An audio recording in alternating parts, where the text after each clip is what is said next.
نحمدہ ونصلی ونسلم علی رسولہ الکریم وعلی آلہ واصحابہ اجمعین اما بعد۔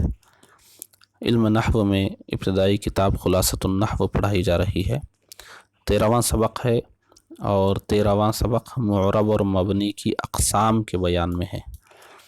دیکھیں یہاں پر کل 6 قسم کے الفاظ مبنی ہوتے ہیں۔ پیچھے میں نے بتایا تھا کہ عامل کی وجہ سے جس کا اعراب نہیں بدلتا ہے تو ایسے ہی الفاظ کو ہم مبنی کہتے ہیں، اور وہ محدود ہیں، چند ہیں، انہیں اچھی طرح ذہن میں بٹھا لیں، ان کا اعراب نہیں بدلتا ہے، باقی سب کا اعراب بدلے گا۔ کل 6 قسم کے الفاظ مبنی ہوتے ہیں۔ نمبر 1 فعل ماضی یعنی نصر ذہب۔ فعل ماضی کی گردان آپ نے کی ہے، فعل فعلا پوری گردان آپ نے کی ہے۔ اس وزن پر جو بھی فعل آتا ہے، چاہے نصرہ ہو، ذہبہ ہو، سمعہ ہو، فتحہ ہو، کرمہ ہو، جتنے اب ہزاروں الفاظ ہیں وہ فعل ماضی کی شکل میں جب بھی آئیں گے وہ مبنی ہیں، یعنی ہمیشہ نصرہ ہی رہے گا، ذہبہ ہمیشہ ذہبہ ہی رہے گا۔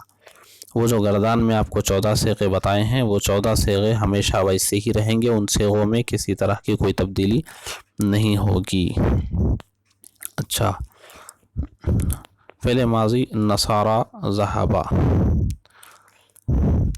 نمبر 2 امر حاضر معروف، اس کی گردان بھی آپ نے کر لی ہے علم صرف میں۔ انصر اذهب، اس میں بھی یہ انصر آخر میں یہ جو جزم ہے یہ ایسے ہی رہے گا، انصر نہیں بدلے گا، اذهب بھی ایسے ہی رہے گا۔ انصر ایک لفظ ہے، انصرا اس کے بعد وہ بھی ایک لفظ ہے، وہ ایک الگ لفظ ہے، ایسا نہیں کہ انصر ہی بدل گیا۔ انصرا ہمیشہ انصرا ہی رہے گا، انصرو ہمیشہ انصرو ہی رہے گا، نصرہ ہمیشہ نصرہ ہی رہے گا، نصرا، نصرو، نصرت، یہ سب الفاظ ایک بار جیسے بتائے گئے ہیں وہ ہمیشہ ویسے ہی رہیں گے۔ نمبر 3 تمام حروف، جیسے من، حروف جارہ پیچھے گزرے ہیں ان میں سے ایک حرف ہے یہ من۔ انا حروف مشبہ بالفعل، اس کا سبق آئے گا آگے۔ اور لا ہے، یعنی جتنے بھی حروف ہوتے ہیں وہ بھی مبنی ہوتے ہیں، وہ بھی ہمیشہ ایک جیسے ہی رہیں گے۔ نمبر 4 جملہ، بکر قائم، یہ جملہ بھی ہمیشہ ایسا ہی رہتا ہے، جملے میں بھی کوئی تبدیلی نہیں ہوتی ہے۔ جلس خالد، اچھا جیسے دیکھیے اگر یہ جملے سے پہلے میں فی لگا دوں تو بکر قائم نہیں ہو جائے گا، فی بکر قائم ہی رہے گا، اور جلس خالد پر میں فی لگا دوں تو فی جلس خالد ہی رہے گا، یہ سب بدلتا نہیں ہے، ایسے ہی رہے گا۔ اچھا، نمبر 5 دیکھیں اس میں غیر متمکن، اس میں غیر متمکن کیا ہے؟ ہوا، ہاذا، اس میں غیر متمکن تفصیل سے آئیں گے، صرف اس میں غیر متمکن آپ یاد رکھیں۔ نمبر 6 وہ فعل مضارع جس کے آخر میں نون ضمیر یا نون تاکید ہو، جیسے یضربن، لا یضربن، لا یضربن، یہ جو نون ہے یہ نون ضمیر ہے، اور یہ جو نون ہے یہ نون تاکید ہے، یہ بھی نون تاکید ہے۔ تو اب دیکھیں پہلے تینوں، یہ مضارع کی آپ گردان کریں گے تو مضارع کی گردان میں یضربنا اور تضربنا، یہ نون ضمیر 2 جگہ آئے گی۔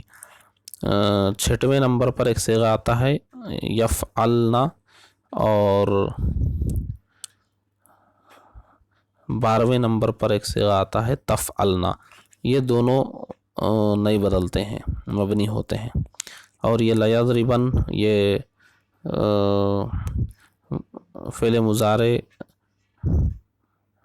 بانون خفیفہ کی گردان ہے، اور یہ بانون ثقیلہ، یہ بھی ہمیشہ ایسے رہیں گے۔ پہلے تینوں مبنی کو مبنی الاصل کہتے ہیں، اور اس میں غیر متمکن کو مشابہ مبنی الاصل کہتے ہیں۔ یہ جو پہلے 3 ہیں، فعل ماضی، امر حاضر معروف اور تمام حروف، ان کو مبنی الاصل کہتے ہیں۔ اور یہ جو اس میں غیر متمکن، یہ جو ہے اس میں غیر متمکن، اس کو مشابہ مبنی الاصل کہتے ہیں۔ اور صرف 2 قسم کے الفاظ معرب ہوتے ہیں، وہ کیا ہیں؟ اس میں متمکن یہ تو مبنی تھے، یہ معرب۔ اس میں متمکن جیسے زیدن رجلن، اور وہ فعل مضارع جو نون ضمیر اور نون تاکید سے خالی ہو، جیسے یہ اوپر میں نے 14 صیغوں میں 2 الگ کیے تھے، 6ویں نمبر پر جو صیغہ تھا اور جو 12ویں نمبر پر تھا، ان کے علاوہ جو 12 صیغے ہیں وہ بھی معرب ہوتے ہیں، جیسے ینصرو تنصرینا۔ اچھا، اس میں غیر متمکن کی اقسام۔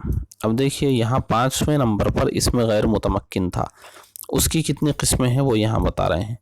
اس میں غیر متمکن مشابہ مبنی الاصل کی کئی اقسام ہیں، جن میں سے بعض یہ ہیں۔ نمبر 1 اسم ضمیر، جیسے انا، میں، انتا، آپ، ہوا، وہ۔ نمبر 2 اسم اشارہ، ھذا، ذالکا، یہ وہ۔ اسم موصول، الذی، اللتی، جو اس کا معنی ہوتا ہے۔ نمبر 4 اسم استفہام، این، متی، کہاں، کب۔ اسم شرط، من، ما۔ اسم ظرف جیسے از، اذا۔ اسم کنایہ جیسے کم، کذا۔ اسم فعل، ہیہات، حیا۔ تو یہ آپ یاد رکھ لیجئے، اس میں غیر متمکن کی کئی اقسام ہیں، جن میں سے بعض یہ ہیں: اسم ضمیر، اسم اشارہ، اسم موصول، اسم استفہام، اسم شرط، اسم ظرف، اسم کنایہ، اسم فعل۔ یہ سب مبنی ہوتے ہیں، ان کا اعراب بھی نہیں بدلتا ہے۔ یہ ضمیریں کتنی ہیں وہ آگے اسباق میں آئے گا، اس میں اشارہ کتنے ہیں، یہاں مثال کے طور پہ 1 1 2 2 لکھ دیے گئے ہیں، اور اس کی مکمل تفصیل آگے اسباق میں آئے گی۔ یہاں پر یہ یاد کر لیں۔ تنبیہ: اس میں غیر متمکن کے علاوہ تمام اسماء متمکن معرب ہوتے ہیں۔ اب یہ تمرینات آپ مکمل کر لیں۔ السلام علیکم ورحمۃ اللہ وبرکاتہ۔